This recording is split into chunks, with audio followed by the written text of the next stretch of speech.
Hello future doctors, NEET എക്സാമിന് biology ഒരു important സബ്ജക്റ്റാണ് എന്ന കാര്യത്തിൽ നമുക്ക് ആർക്കും സംശയം ഉണ്ടാവില്ല. കാരണം പകുതി ക്വസ്റ്റ്യൻസും ബയോളജിയിൽ നിന്നാണ്. എന്നാൽ നീറ്റിൻ്റെ റാങ്ക് ഡിസൈഡിങ് സബ്ജക്റ്റ് ഏതാണ് എന്ന ചോദ്യത്തിന് മിക്കവാറും ആളുകളുടെ ഉത്തരം ഫിസിക്സ് ആൻഡ് കെമിസ്ട്രി എന്നായിരിക്കും. എന്നാൽ ഇത് തീർത്തും തെറ്റിദ്ധാരണയാണ്. ഫിസിക്സ് ആൻഡ് കെമിസ്ട്രി പോലെ തന്നെയോ അല്ലെങ്കിൽ അതിനേക്കാളേറെയോ നിങ്ങളുടെ റാങ്ക് ഡിസൈഡ് ചെയ്യാൻ പോകുന്ന മോസ്റ്റ് ഇമ്പോർട്ടൻറ്റ് സബ്ജക്റ്റ് ബയോളജിയാണ്. എന്തുകൊണ്ടാണ് ബയോളജി റാങ്ക് ഡിസൈഡിങ് സബ്ജക്റ്റ് ആണെന്ന് പറയുന്നത് എന്ന് ചോദിച്ചാൽ എനിക്ക് രണ്ട് കാരണങ്ങളുണ്ട്. ഒന്ന്, personally I am a doctor, I was a rank holder. കഴിഞ്ഞ 8 വർഷമായി ഒരുപാട് കുട്ടികളെ പഠിപ്പിച്ചുകൊണ്ടിരിക്കുന്നുണ്ട്. ഓരോ വർഷവും നമ്മുടെ ഇൻസ്റ്റിറ്റ്യൂട്ടുകളിൽ നമ്മൾ ഏറ്റവും കൂടുതൽ റാങ്ക് പ്രതീക്ഷിക്കുന്ന ഏറ്റവും ബ്രില്യൻ്റ് ആയിട്ടുള്ള കുട്ടികളുണ്ടാകും. ആ കുട്ടികളിൽ മഹാഭൂരിപക്ഷവും പരീക്ഷ കഴിഞ്ഞ് വരുമ്പോൾ ഭയങ്കര സന്തോഷത്തിലായിരിക്കും നമ്മുടെ അടുത്തേക്ക് വരിക.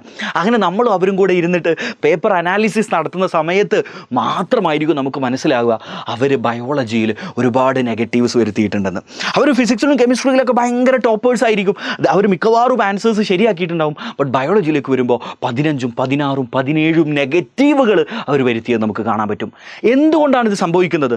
മിക്കവാറും വർഷം റാങ്ക് ഏറ്റവും എക്സ്പെക്ട് ചെയ്ത കുട്ടികളോട് നിങ്ങൾ ചോദിച്ചാൽ അറിയാം എന്തുകൊണ്ട് റാങ്ക് കിട്ടില്ല ചോദിക്കുമ്പോൾ ബയോളജിയിൽ നെഗറ്റീവ് വന്നു എന്നവർ പറയും.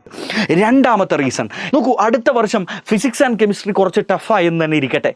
ഫിസിക്സ് ആൻഡ് കെമിസ്ട്രിയിൽ ഒരു 20 ക്വസ്റ്റ്യൻ ടഫായെന്ന് നിങ്ങൾ ജസ്റ്റ് വിചാരിക്കൂ. ആ ടഫ് ക്വസ്റ്റ്യൻ കേരളത്തിൽ അല്ലെങ്കിൽ ഇന്ത്യയിലെ മിക്കവാറും ആളുകൾ തെറ്റിക്കും, മിക്കവാറും ആളുകൾ ആൻസർ ചെയ്യൂല. എന്നാൽ അതേ സമയത്ത് ബയോളജിയിലെ ക്വസ്റ്റ്യൻസ് സ്വാഭാവികമായിട്ടും NCERT ഉള്ളിൽ നിന്നാണ് ചോദിക്കുന്നത്. എങ്ങനെയൊക്കെ പോയാലും NCERT ഉള്ളിൽ ചോദിക്കാനുള്ളൂ. അത് ചോദിക്കുമ്പോൾ അത് ആളുകൾ ശരിയാക്കാനുള്ള സാധ്യത കൂടുതലാണ്. നോക്കൂ, എല്ലാവരും തെറ്റിക്കുന്ന ഒരു ഉത്തരം നിങ്ങളും തെറ്റിച്ചു. അതാണ് ഫിസിക്സ് ആൻഡ് കെമിസ്ട്രിയിൽ സംഭവിക്കുക. അങ്ങനെ എല്ലാവരും തെറ്റിക്കുന്നത് നിങ്ങളും തെറ്റിക്കുമ്പോൾ നിങ്ങളുടെ റാങ്ക് കാര്യമായിട്ട് കുറയൂല.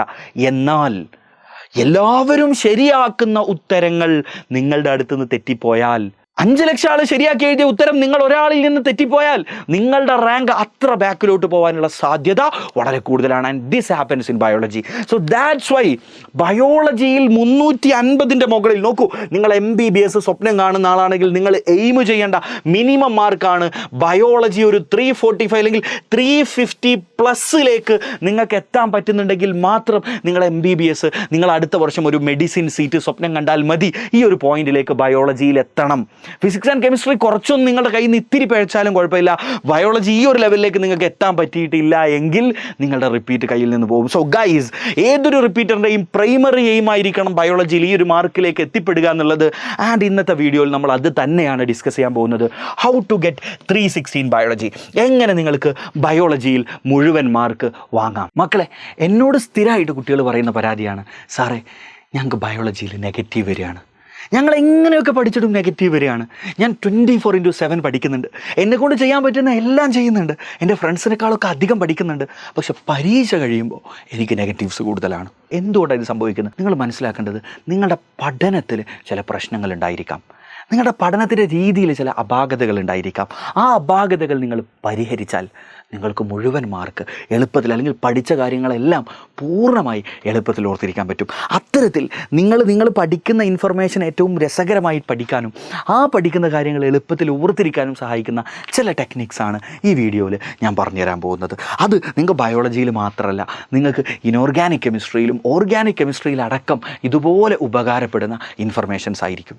ആദ്യം തന്നെ നോക്കൂ, നമ്മൾ പഠിക്കുന്ന ഏതൊരു ഇൻഫർമേഷൻ ആയാലും ആ ഇൻഫർമേഷൻ 2 സ്റ്റേജുകളിലൂടെ കടന്നു പോകേണ്ടതുണ്ട്. First thing is registration. നിങ്ങൾ പഠിക്കുന്ന ഇൻഫർമേഷൻ നിങ്ങളുടെ മൈൻഡിൽ പൂർണ്ണമായിട്ട് ഫീഡ് ആവേണ്ടതുണ്ട്.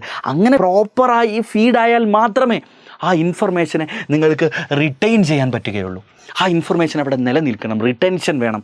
അങ്ങനെ റിട്ടൻഷൻ ഉണ്ടെങ്കിൽ മാത്രമേ നിങ്ങൾക്ക് അതിനെ റീപ്രൊഡ്യൂസ് ചെയ്ത് നിങ്ങളുടെ എക്സാമിന് ആൻസർ ആയിട്ട് എഴുതാനോ അല്ലെങ്കിൽ ഒരു ഒബ്ജക്റ്റീവ് ക്വസ്റ്റ്യൻ വരുമ്പോൾ അതിനകത്തുനിന്ന് ആൻസർ സെലക്ട് ചെയ്തെടുക്കാനോ പറ്റുകയുള്ളൂ. നോക്കൂ, നമുക്ക് ബയോളജിയിലേക്ക് തന്നെ വരാം. ബയോളജിയിൽ നമ്മൾ വായിക്കുന്ന ഒരു ടോപ്പിക്, ആ ടോപ്പിക്ക് നിങ്ങൾ എങ്ങനെയാണ് വായിച്ചു തുടങ്ങുന്നത് എന്നതാണ് ആദ്യത്തെ കാര്യം. നമ്മൾ സാധാരണ ചില ആളുകളുണ്ട്, സ്പീഡ് റീഡേഴ്സ് ആയിരിക്കും, വളരെ സ്പീഡിൽ വായിക്കുക. കാരണം നമുക്ക് ഈ ഒരു റിവിഷൻ പീരീഡൊക്കെ ആകുമ്പോഴത്തേക്ക് നമുക്ക് ഭയങ്കര ബേജാറാണ്, ഭയങ്കര പേടിയാണ്, നമുക്ക് സമയമല്ല, we are running short of time, right? അപ്പോൾ ആ ഒരു പേടി കാരണം നമ്മൾ വളരെ സ്പീഡിൽ വായിക്കാൻ തുടങ്ങും. എൻ്റെ പൊന്നു മക്കളെ, നോക്കൂ, നിങ്ങൾ വളരെ സ്പീഡിൽ 1000 കാര്യങ്ങൾ ഒരു ദിവസം പഠിച്ചു, ആൻഡ് യു ഫോർഗോട്ട് എവറിത്തിങ്. വല്ല കാര്യമുണ്ടോ? ഇല്ല. മക്കളെ, നിങ്ങൾ എത്ര പഠിച്ചു തീർത്തു എന്നതല്ല, നിങ്ങൾ എത്ര ഓർത്തിരിക്കുന്നു എന്നത് മാത്രമാണ് നിങ്ങളുടെ എക്സാമിൻ്റെ റാങ്ക് നിർണ്ണയിക്കാൻ പോകുന്ന കാര്യം. അതുകൊണ്ട് തന്നെ സ്പീഡിൽ വായിക്കുക എന്ന കാര്യമാണ് നിങ്ങൾ ആദ്യം ഒഴിവാക്കേണ്ടത്. നിങ്ങൾ വളരെ ഫോക്കസ്ഡായി ഓരോ ലൈനുകളും ഓരോ സെൻറ്റൻസുകളും അതിൻ്റെ മർമ്മം അറിഞ്ഞുകൊണ്ട് നിങ്ങൾ വായിക്കുക എന്നുള്ളതാണ് ഒന്നാമതായി ചെയ്യേണ്ടത്. ഫോക്കസ്ഡായിട്ട് സ്ലോ ആയിട്ട് വായിച്ചോളൂ. ഓരോ ടോപ്പിക്കും ഇത്തരത്തിൽ നിങ്ങൾ വായിച്ച് കഴിഞ്ഞാൽ നോക്കൂ, ഒരു ആ ടോപ്പിക്ക് നിങ്ങൾ വായിച്ചു. അങ്ങനെ നിങ്ങൾ വായിക്കുന്ന സമയത്ത് തന്നെ അതിനകത്തെ ഇമ്പോർട്ടൻ്റ് ആണെന്ന് നിങ്ങൾക്ക് തോന്നുന്ന പോയിൻ്റുകളെ നിങ്ങൾ അണ്ടർലൈൻ ചെയ്തോ അല്ലെങ്കിൽ ഹൈലൈറ്റ് ചെയ്തോ വെക്കണം. കാരണം നിങ്ങളുടെ മനസ്സ് കാര്യങ്ങൾ ഓർത്തിരിക്കാൻ പോകുന്നത് ലൈൻ ബൈ ലൈൻ ആയിട്ടല്ല. നിങ്ങളുടെ ബ്രെയിൻ ആ രീതിയിലല്ല സജ്ജീകരിച്ചിട്ടുള്ളത്. നിങ്ങളുടെ ബ്രെയിന് ഇൻഫർമേഷനെ കോംപ്രിഹെൻസീവായിട്ട് ഓർത്തിരിക്കാൻ വേണ്ടി തയ്യാറാക്കിയ സംവിധാനമാണ്. അപ്പോൾ പലരും പറയും, സാറേ ഞങ്ങളൊക്കെ അണ്ടർലൈൻ ചെയ്യാറുണ്ട്, ഞങ്ങളൊക്കെ ഹൈലൈറ്റ് ചെയ്യാറുണ്ടെന്നല്ലേ. ഓക്കെ, ഹൈലൈറ്റ് കൊണ്ട് മാത്രം തീർന്നില്ല. നിങ്ങൾ ഒരു ടോപ്പിക്ക് വായിച്ച് കഴിഞ്ഞാൽ നോക്കൂ, ചിലരുടെ പരിപാടി ഒരു ടോപ്പിക്ക് വായിക്കുക, അടുത്ത ടോപ്പിക്ക് വായിക്കുക. No, this shouldn't be your strategy. നിങ്ങളൊരു ടോപ്പിക്ക് വായിച്ച് കഴിഞ്ഞാൽ നിങ്ങളുടെ നെക്സ്റ്റ് സ്റ്റെപ്പ് എന്ന് പറയുന്നത് ടെക്സ്റ്റ് ബുക്ക് പൂട്ടി വെക്കുക. അതിനുശേഷം നിങ്ങളൊരു നോട്ട്ബുക്ക് എടുക്കുക, ഒരു പേജ് എടുക്കുക, ഒരു നോട്ട്ബുക്ക് തന്നെ എടുക്കുക, ഫ്രഷ് ആയിട്ടുള്ളൊരു നോട്ട്ബുക്ക്. അതിനകത്ത് നിങ്ങൾ ആ പാരഗ്രാഫ് വായിച്ച് ഒരു 2-3 തവണ വായിക്കണം കേട്ടോ. ഫോക്കസ്ഡ് ആയിട്ട് 2-3 തവണ വായിക്കണം. അങ്ങനെ വായിച്ച ശേഷം നിങ്ങൾ ആ പഠിച്ച ഇൻഫർമേഷൻ, നിങ്ങൾ മനസ്സിലാക്കിയ ഇൻഫർമേഷൻ നിങ്ങൾ മറ്റൊരാൾക്ക് പഠിപ്പിച്ചു കൊടുത്താൽ എങ്ങനെ ഉണ്ടാകും? നിങ്ങൾ മറ്റൊരാൾക്ക് പഠിപ്പിച്ചു കൊടുക്കുമ്പോൾ എങ്ങനെയാണോ പഠിപ്പിച്ചു കൊടുക്കുക, ആ രീതിയിൽ ഒരു പേജിൽ നിങ്ങൾ എഴുതുക. നിങ്ങളുടെ നോട്ട്ബുക്കിൽ ഒരു പേജിൽ നിങ്ങൾ എഴുതി വെക്കുക. മുഴുവൻ എഴുതണം എന്നല്ല പറയുന്നത്, ഒരിക്കലും മുഴുവൻ എഴുതരുത്. അതിൽ ഇമ്പോർട്ടൻ്റ് ആയിട്ടുള്ള പോയിൻറ്റ്സ്, ഇമ്പോർട്ടൻ്റ് ആയിട്ടുള്ള കാര്യങ്ങൾ ഫ്ലോ ചാർട്ട് രൂപത്തിലോ അല്ലെങ്കിൽ ഇത്തരത്തിൽ മൈൻഡ് മാപ്പ് രൂപത്തിലോ ഒക്കെ നിങ്ങളൊന്ന് എഴുതി വെക്കുക. നിങ്ങളൊരാൾക്ക് പഠിപ്പിച്ചു കൊടുക്കുമ്പോൾ ലൈൻ എഴുതിയല്ലോ നമ്മൾ പഠിപ്പിച്ചു കൊടുക്കുക. ഇതിങ്ങനെയാണ്, ഇവിടുന്ന് ഇങ്ങനെ വന്നാൽ ഇങ്ങനെ ഉണ്ടാവും, ഇവിടുന്ന് ഇങ്ങനെ വന്നാൽ ഇങ്ങനെ ഉണ്ടാകും, ഇങ്ങനെ വന്നാൽ ഇങ്ങനെ ഉണ്ടാവും. ജസ്റ്റ് ആ ബേസിക് ഇൻഫർമേഷൻ. അത് എഴുതാൻ ഒരു 5 മിനിറ്റ് കൂടുതൽ സമയം നിങ്ങൾക്ക് എടുക്കില്ല. ഇങ്ങനെ നിങ്ങൾ എഴുതി വെക്കുമ്പോൾ 2 കാര്യം സംഭവിക്കുന്നത്. നിങ്ങൾ പഠിച്ച ഇൻഫർമേഷൻ കോംപ്രിഹെൻഡായിട്ട് അതിൻ്റെ മുഴുവൻ ലെവലിൽ നിങ്ങളുടെ മൈൻഡിൽ ഫീഡാവും. അങ്ങനെ ഫീഡായാൽ അത് കുറേ അധികം കാലത്തേക്ക് റിട്ടൈൻ ചെയ്യാൻ നിങ്ങൾക്ക് ഉപകരിക്കും. അതുകൊണ്ട് വേറൊരു ഉപകാരം കൂടിയുണ്ട്, അത് ഞാൻ വരുന്ന അടുത്ത സമയത്ത് ഡിസ്കസ് ചെയ്യാം. സോ ആദ്യം ചെയ്യേണ്ട ഒരു കാര്യം ഇതാണ്. നോക്കൂ, നമ്മൾ പലപ്പോഴും പറയാറുണ്ട് ഓരോ ചിത്രങ്ങളും 1000 വാക്കിനേക്കാൾ പവർഫുള്ളാണെന്ന്.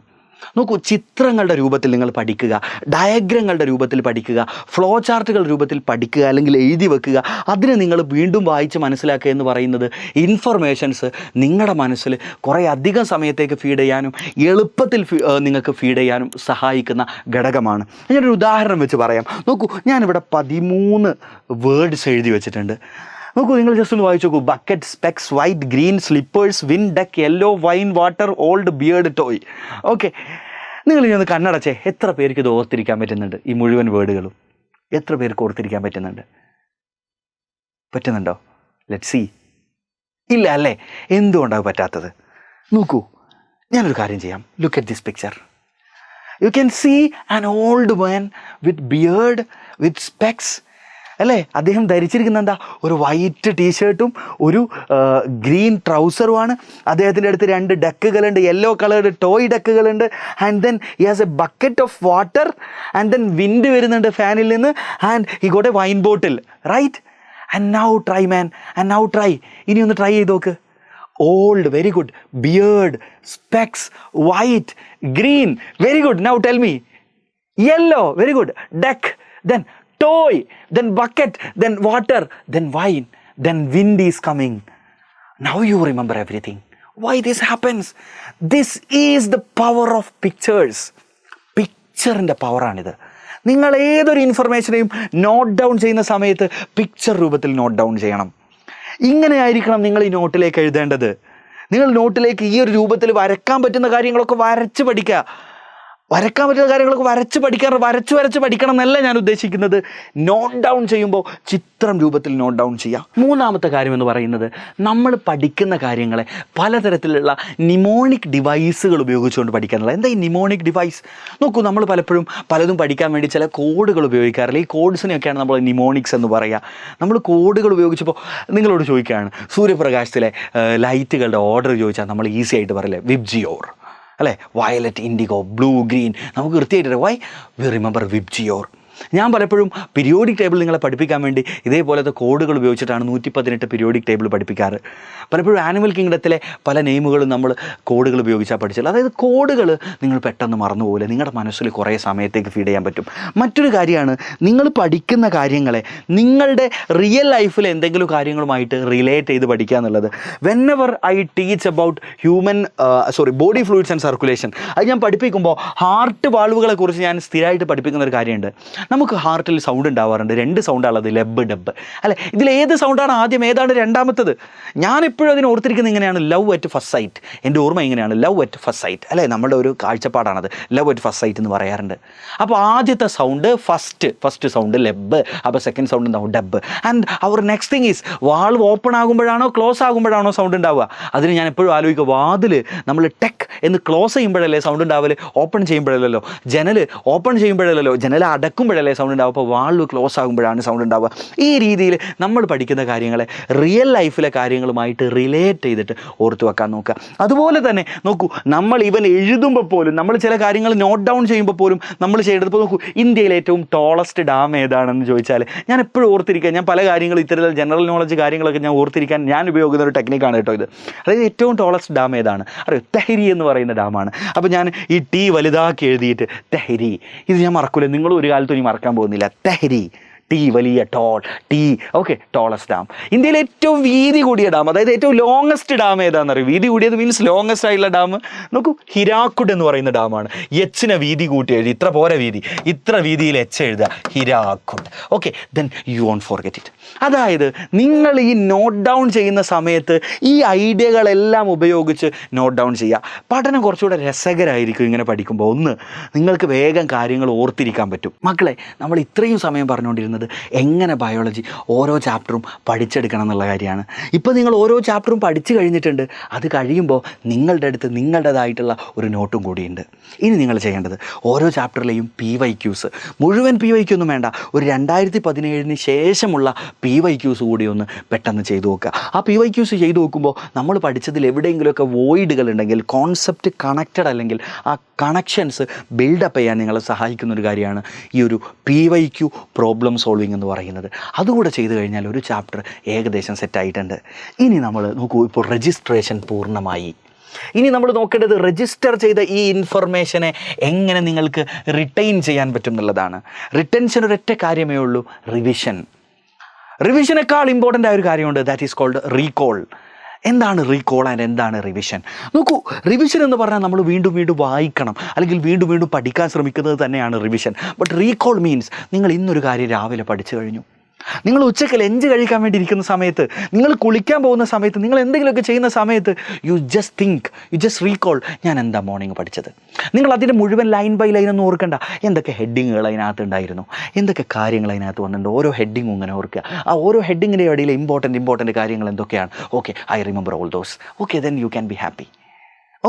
അങ്ങനെ ഇടയ്ക്കിടയ്ക്ക് നിങ്ങൾ പഠിച്ച കാര്യങ്ങളെ സ്പീഡിൽ റീകോൾ ചെയ്യാൻ ശ്രമിക്കുക. ഇന്ന് പഠിച്ചത് ഇന്ന് ഉച്ചക്കൊന്ന് റീകോൾ ചെയ്യുന്നു, ഇന്ന് രാത്രി വീണ്ടും റീകോൾ ചെയ്യുന്നു, നാളെ ഒരു ഉച്ചക്കോ രാത്രിയോ വീണ്ടും ഒന്ന് റീകോൾ ചെയ്യുന്നു, നെക്സ്റ്റ് ഒരു 2 ഡേ കഴിയുമ്പോൾ വീണ്ടും ഒന്ന് റീകോൾ ചെയ്യുന്നു. ആൻഡ് ഇടയ്ക്കൊന്ന് റീകോൾ ചെയ്യാൻ ശ്രമിക്കുമ്പോൾ നിങ്ങൾക്കൊരു പക്ഷേ ഒരു ഐഡിയ കിട്ടും, ഞാൻ മറന്നുപോയിട്ടുണ്ട്, എനിക്ക് പെട്ടെന്ന് കിട്ടുന്നില്ല. അങ്ങനെ വരുമ്പോൾ നിങ്ങൾ പെട്ടെന്ന് ചെയ്യേണ്ട ആദ്യത്തെ കാര്യം, നിങ്ങൾ ഓൾറെഡി ഉണ്ടാക്കി വെച്ച ഈ നോട്ട്സ് ഉണ്ടല്ലോ, ഈ നോട്ട്സിൻ്റെ സിഗ്നിഫിക്കൻസ് ആണ് ഞാൻ ഇനി പറയാൻ പോകുന്നത്. ഈ നോട്ട്സ് നിങ്ങളെ റിവിഷനെ ഏറ്റവും കൂടുതൽ സഹായിക്കാൻ പോകുന്ന കാര്യമാണ്.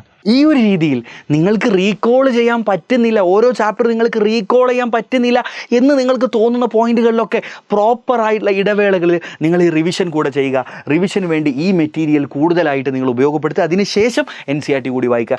ഈ ഒരു രീതിയിൽ നിങ്ങൾ പോയി കഴിഞ്ഞാൽ you can remember biology in the most easier way. പലരും പറയാറുണ്ട് ബയോളജി റിവൈസ് ചെയ്യാൻ വേണ്ടിയിട്ട് നിങ്ങൾ ക്വസ്റ്റ്യൻസും മറ്റുമൊക്കെ ചെയ്താൽ മതിയെന്ന്. ഞാൻ ഒരിക്കലും അതിനെ പ്രൊമോട്ട് ചെയ്യുന്ന ആളല്ല. ക്വസ്റ്റ്യൻസ് ചെയ്ത് റിവൈസ് ചെയ്യുക എന്നുള്ളത് ഒരിക്കലും ഫീസിബിളായുള്ള കാര്യമല്ല. നിങ്ങൾക്ക് ഒരിക്കലും കോംപ്രിഹെൻഷൻ കിട്ടൂല. കാരണം ക്വസ്റ്റ്യൻ ഏതൊരു ബുക്കിലേക്ക് നിങ്ങൾ നോക്കിയാലും അതിൽ ആദ്യത്തെ ഭാഗത്തു നിന്നായിരിക്കും ആദ്യം ക്വസ്റ്റ്യൻ, പിന്നെ ചിലപ്പോൾ അവസാനത്തെ ഭാഗത്തെ ക്വസ്റ്റ്യൻ, പിന്നെ ഇടയിലുള്ള ഭാഗത്തു നിന്ന് ക്വസ്റ്റ്യൻ. അതായത് പൂർണ്ണമായി എല്ലാ കാര്യങ്ങളും ഉൾപ്പെടുന്ന ഒരു ക്വസ്റ്റ്യൻ ബാങ്കും നിങ്ങൾക്ക് പൂർണ്ണമായിട്ട് കുറച്ച് സമയം കൊണ്ട് ചെയ്തു തീർക്കാൻ പറ്റൂല. അപ്പോൾ അതുകൊണ്ട് തന്നെ നിങ്ങളെപ്പോഴും ഈ രീതിയിലുള്ള റിവിഷൻ കൂടെ പ്രോപ്പറായിട്ട് ഉൾപ്പെടുത്തി കഴിഞ്ഞാൽ ബയോളജിയിൽ നിങ്ങൾക്ക് മുഴുവൻ മാർക്ക് നേടാൻ പറ്റും. അതിന് നിങ്ങൾ നിങ്ങളുടെ ഒരു ടൈം ടേബിൾ കൂടെ, റിവിഷൻ്റെ ഒരു പ്രോപ്പർ പ്ലാൻ ഉണ്ടാക്കിയുള്ള ഒരു ടൈം ടേബിൾ കൂടെ ഉണ്ടായിക്കഴിഞ്ഞാൽ it will be really beautiful. And guys നോക്കൂ, ഇപ്പോഴും NCERT ലൈൻ ബൈ ലൈൻ അറിയാത്ത, അതായത് ലൈൻ ബൈ ലൈൻ കോൺസെപ്റ്റുകൾ അറിയാത്ത ഒരുപാട് കുട്ടികൾ നമ്മുടെ ചുറ്റുമുണ്ട്. ആ കോൺസെപ്റ്റുകൾ അറിഞ്ഞാൽ മാത്രമേ ഞാൻ ഈ പറഞ്ഞ രീതിയിലുള്ള പ്രോപ്പറായിട്ടുള്ള നോട്ട് മേക്കിങ്ങും റിവിഷനും ഒക്കെ നിങ്ങൾക്ക് പോസിബിൾ ആവുകയുള്ളൂ. അപ്പോൾ അത്തരത്തിൽ ബയോളജി ഇപ്പോഴും എല്ലാ കോൺസെപ്റ്റുകളും ലൈൻ ബൈ ലൈനിലെ കോൺസെപ്റ്റുകൾ അറിയാത്ത കുട്ടികളുണ്ടെങ്കിൽ അത്തരം കുട്ടികൾക്ക് വേണ്ടി നമ്മൾ എജുപോർട്ട് സ്റ്റാർട്ട് ചെയ്യുന്ന നമ്മുടെ ഒരു പ്രോഗ്രാമാണ് NCERT line by line series. ഈ ഒരു പ്രോഗ്രാമിനകത്ത് ഓരോ ചാപ്റ്ററും നമ്മൾ ലൈൻ ബൈ ലൈനായിട്ട് നിങ്ങളെ പഠിപ്പിച്ചു തരും. അതിനകത്തെ മുഴുവൻ കോൺസെപ്റ്റുകളും നമ്മൾ പഠിപ്പിച്ചു തരും. ആൻഡ് നമ്മളിത് സ്റ്റാർട്ട് ചെയ്യുന്നത് അടുത്ത ആഴ്ച മുതലാണ്. എല്ലാ ആഴ്ചയും ബുധനാഴ്ചയും അതുപോലെ തന്നെ ശനിയാഴ്ചയും രാത്രി 7 മണിക്കായിരിക്കും നമ്മുടെ ക്ലാസ്. ഞാനായിരിക്കും സോളജി ക്ലാസ് എടുക്കുന്നത്. ബോട്ടണി, നമ്മുടെ കേരളത്തിൽ തന്നെ one of the best botany faculty ആയിട്ടുള്ള സുധീഷ് സാറായിരിക്കും നിങ്ങൾക്ക് ക്ലാസ് എടുക്കുക. ആൻഡ് ഗൈസ്, ഈ ആഴ്ചത്തെ ക്ലാസ് നമുക്ക് വെനസ്ഡേ ആയിരിക്കില്ല, നമുക്ക് തേഴ്സ്ഡേ ആയിരിക്കും ഈ ആഴ്ചത്തെ ക്ലാസ് നമ്മൾ സ്റ്റാർട്ട് ചെയ്യുക. അപ്പോൾ നമ്മുടെ ഉദ്ഘാടന ക്ലാസ് തേഴ്സ്ഡേ ആണ്. അതിനകത്ത് നമ്മൾ ഓരോന്നും നിങ്ങൾക്ക് കോൺസെപ്റ്റായി ലൈൻ ബൈ ലൈനിലെ മുഴുവനായിട്ട് നമ്മൾ പഠിപ്പിച്ചു തരും. അപ്പോൾ നിങ്ങൾ ചെയ്യേണ്ടത്, നിങ്ങളുടെ ഫ്രണ്ട്സിനെല്ലാം ഇപ്പോഴും ബയോളജി പ്രോപ്പറായിട്ട് അറിയാത്ത, പ്രോപ്പറായിട്ട് കാര്യങ്ങൾ മനസ്സിലാവാത്ത ഫ്രണ്ട്സ് ഉണ്ടെന്നുണ്ടെങ്കിൽ അവർക്കെല്ലാം നിങ്ങൾ ഷെയർ ചെയ്ത് കൊടുക്കുക. ആൻഡ് ഗൈസ്, നമുക്ക് അടിച്ചു പൊളിക്കാം എല്ലാ ബുധനാഴ്ചയും ശനിയാഴ്ചയും രാത്രി 7 മണിക്ക്. ആൻഡ് ഗൈസ്, ഈ ആഴ്ചത്തെ മറക്കരുത്, തേഴ്സ്ഡേ ആണ് നമുക്ക് വരുന്നത്. അപ്പോൾ മറ്റൊരു വീഡിയോയുമായിട്ട് നമുക്ക് കാണാം. നിങ്ങൾക്ക് എല്ലാവർക്കും നീറ്റിൽ ഉയർന്ന മികച്ചൊരു റാങ്കിലേക്ക് എത്താൻ പറ്റട്ടെ എന്ന് ആത്മാർത്ഥമായിട്ട് പ്രാർത്ഥിക്കുകയാണ്, ആശംസിക്കുകയാണ്. ബൈ.